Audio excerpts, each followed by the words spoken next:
Mes amis, bien le bonjour. Il y a quelqu'un qui m'a écrit, un père en détresse. Son fils, 20 ans, veut aller se battre en Ukraine, il veut sauver l'Ukraine, lui aussi. Alors, j'aimerais vous dire quelque chose. Avant de rentrer dans le vif du sujet, j'aimerais faire une remarque préliminaire. Alors, la remarque préliminaire dit qu'il y a Framatome et Rosatom. Framatome, Rosatom, c'est deux sociétés, l'une est française, l'autre est russe, qui sont des sociétés qui sont, comme leur nom l'indique, qui sont dans l'atome. Vous savez, toutes les entreprises qui finissent par atome sont dans l'énergie nucléaire, comme par exemple Factotum. Non, Factotum, non, c'est pas le cas. Ce que je voulais vous dire, c'est que ces sociétés sont en train de discuter pour travailler ensemble, pour fournir de l'énergie nucléaire, de l'électricité, à l'Europe de l'Est. Un marché énorme. Le business se fait. Le business, lui, ça va très bien, ça se porte très bien. Les Américains, par l'entremise de Trump, ils ont fait savoir que s'il arrivait au pouvoir, mais peut-être que Biden le ferait, les entreprises françaises ou européennes de l'Ouest qui travailleraient avec le russe Rosatom seraient sanctionnées aux États-Unis. Ils n'auraient pas le droit de travailler aux États-Unis et seraient soumises à des sanctions. Pourquoi ? Eh ben forcément, parce que vous savez, il y a un truc dans la vie, c'est que les technologies de l'atome, les technologies nucléaires, sont des technologies très pointues. Il n'y a que quelques entreprises dans le monde qui sont capables justement d'intervenir sur ce secteur. Et puis les Américains, ils ont Westinghouse qui fabrique des réacteurs nucléaires aux États-Unis, y compris pour des porte-avions, pour des sous-marins nucléaires. Et puis ils n'ont pas envie que le conglomérat russe et français prennent le marché de l'Europe de l'Est. Donc qu'est-ce qu'ils font ? Ils utilisent la carte ukrainienne, n'est-ce pas, pour bloquer ceci afin de permettre à leur entreprise Westinghouse de prendre le marché. D'accord ? Donc les histoires de guerre, fondamentalement, sont des histoires de gros sous. Il faut le comprendre, ça c'est clair. C'est pas fait pour la liberté, les droits de l'homme. Alors quand on a 20 ans, on le croit. Une fois qu'on a 2 fois 20 ans, on le croit beaucoup moins. Et 3 fois 20 ans, on le croit encore moins. Une fois qu'on a 4 fois 20 ans, on ne croit plus rien du tout. Et à 5 fois 20 ans, on est déjà mort. Donc, ce que je cherche à vous dire, je vais revenir. Maintenant, je vais sortir du propos préliminaire et rentrer dans le vif du sujet. Vous savez, il y a une ode. Il y a quelque chose, une ode à l'égalité entre les peuples. Une ode, j'ai presque envie de dire, à l'antiracisme.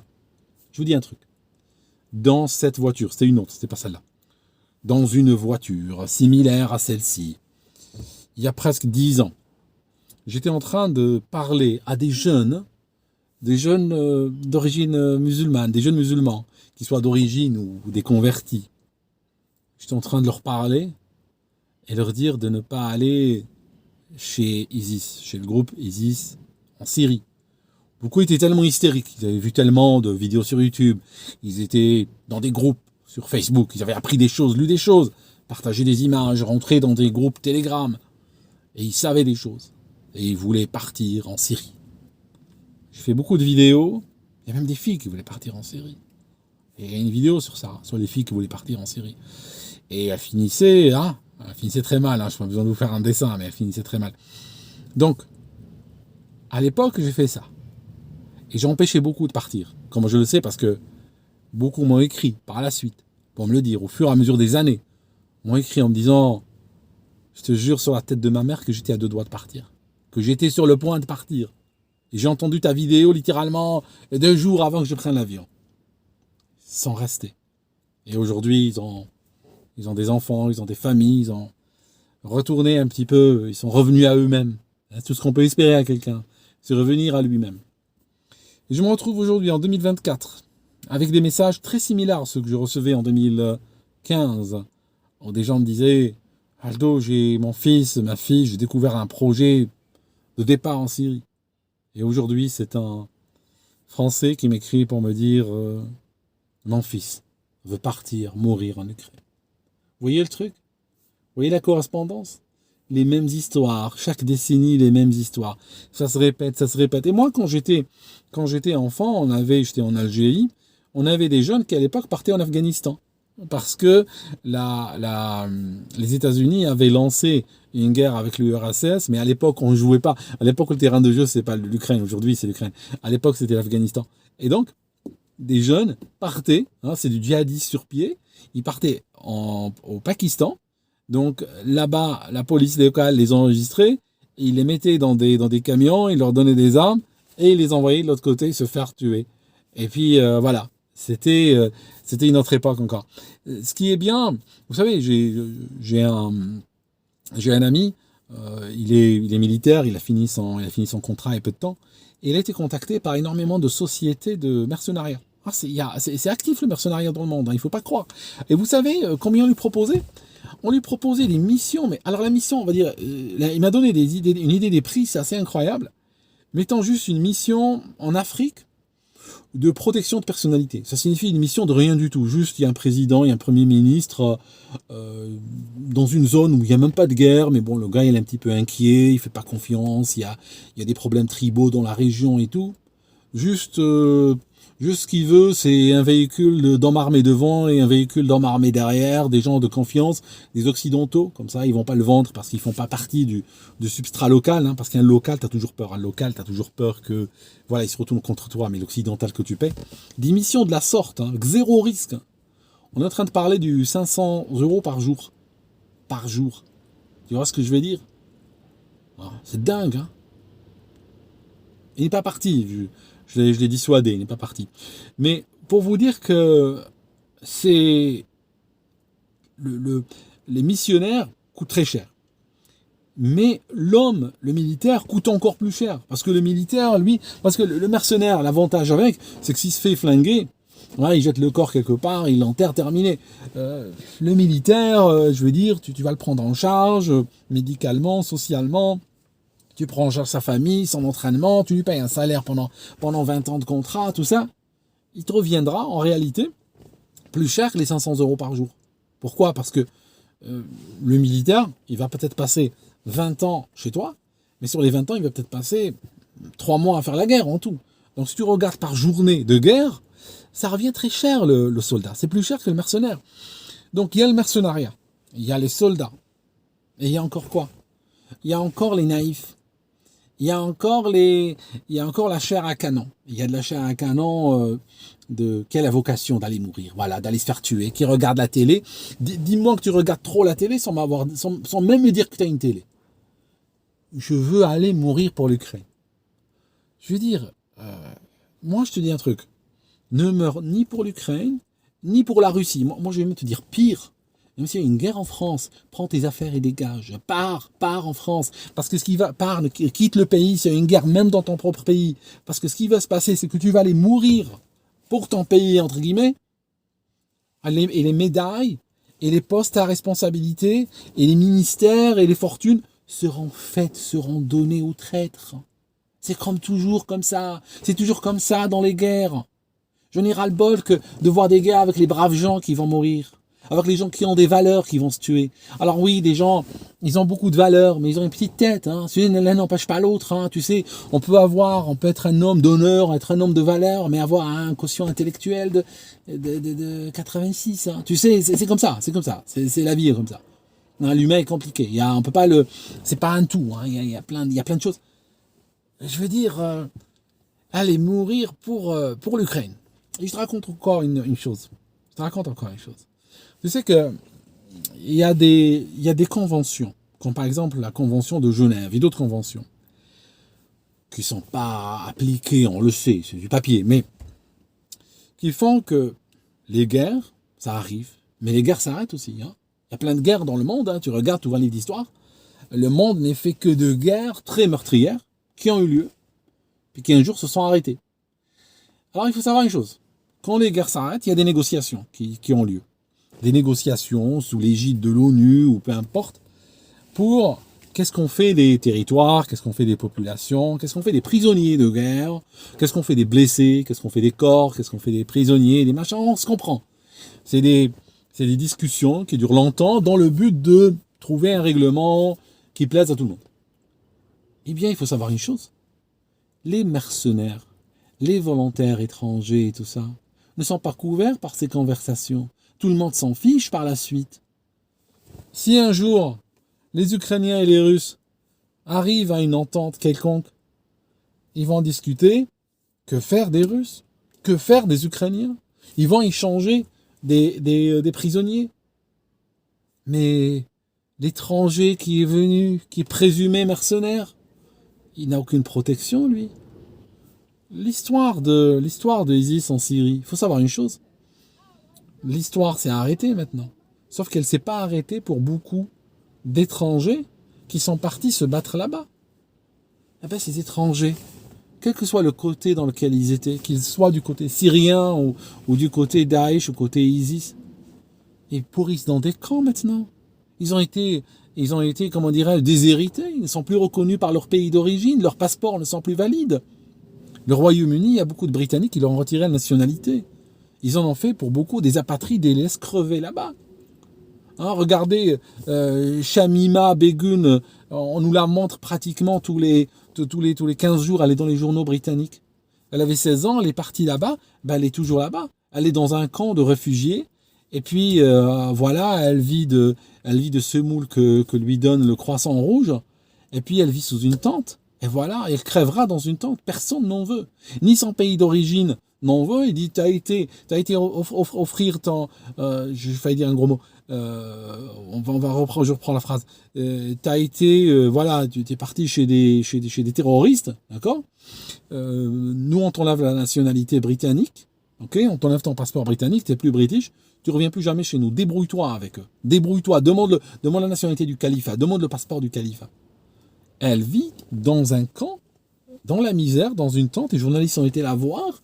Elle n'a même pas de chiottes, il n'y a rien, et elle est là dans une tente, et elle y restera jusqu'à ce qu'elle mourra dans une tente. La Syrie ne veut pas d'elle. La Turquie ne veut pas d'elle, les autres pays ne veulent pas d'elle. Tu es parti chez des terroristes, on ne veut plus de toi. Reste là. Voilà. Terminé.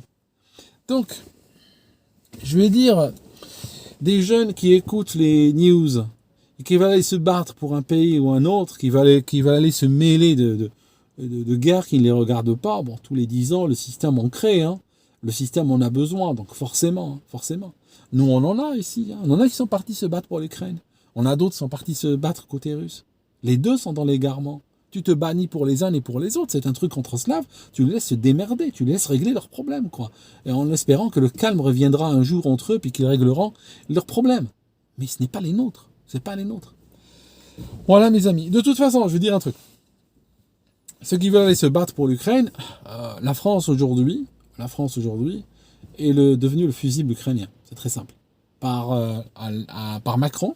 Macron qui est, on va le dire, le larbin de Washington, hein, c'est clair. Donc, la France est devenue le fusible ukrainien. Ça veut dire que si l'Ukraine un jour n'a plus, qui a massacré une génération, une classe d'âge a été massacrée en Ukraine, hein, a été poussée en connaissance de cause par leur pouvoir. Ils savaient où ils allaient. Ils ont provoqué la guerre à la demande de Washington. Et ils savaient que la guerre allait mécaniquement arriver, qu'il y a certaines limites. Tu veux rentrer dans l'OTAN, la Russie traversera la frontière, il viendra. Ils savaient que ça allait se passer comme ça. Et depuis 2014 aussi. Ils étaient en train de persécuter les minorités russophones. Mais c'est pas ça qui avait bougé Moscou. C'était la volonté de l'Ukraine de rentrer dans l'OTAN, de ramener l'OTAN jusqu'à la frontière russe. C'est comme lorsque Cuba voulait placer des missiles soviétiques à Cuba, hein, proche de la Floride. C'est la même histoire. Si Cuba avait persisté, les Américains auraient envahi Cuba, auraient pris Cuba en intégralité, mais ils n'auraient pas laissé faire. Il y a des sensibilités géostratégiques comme ça. C'est comme si, je ne sais pas moi, la Belgique demain veut installer des missiles russes sur son sol, en disant on est chez nous, on fait ce qu'on veut. Non, la France le verrait d'un très mauvais œil. C'est partout pareil. Il y a des sensibilités géostratégiques qu'on peut pas juste comme ça contourner et ignorer. Donc le régime de Kiev, en allant dans cette direction, savait qu'il allait provoquer la guerre. Et il a massacré une classe d'âge complète. Donc maintenant, que se passe-t-il maintenant? Ils sont en train d'arriver au bout d'un système. Il n'y a plus personne. Ils ont de plus en plus de mal à trouver des gens envoyés au front. À un moment donné, les jeunes Français devront aller les remplacer. Mais là, l'avantage de ceux qui iront mourir pour l'Ukraine, c'est qu'ils iront avec le drapeau français ici. C'est qu'ils iront dans le cadre d'une armée régulière. Ça signifie que s'ils meurent et quand ils mourront, leurs parents recevront un drapeau et une breloque made in China. On leur dira, voilà, vous êtes fiers maintenant, voici, votre enfant est mort pour la bonne cause, voici la breloque, voici le drapeau. D'accord ? Ils pourront l'accrocher comme ça dans le meuble et pleurer devant. Ok ?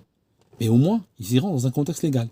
S'ils sont faits prisonniers, eh ben, peut-être qu'un jour, hein, quand ça se terminera cette guerre, ils pourront être échangés.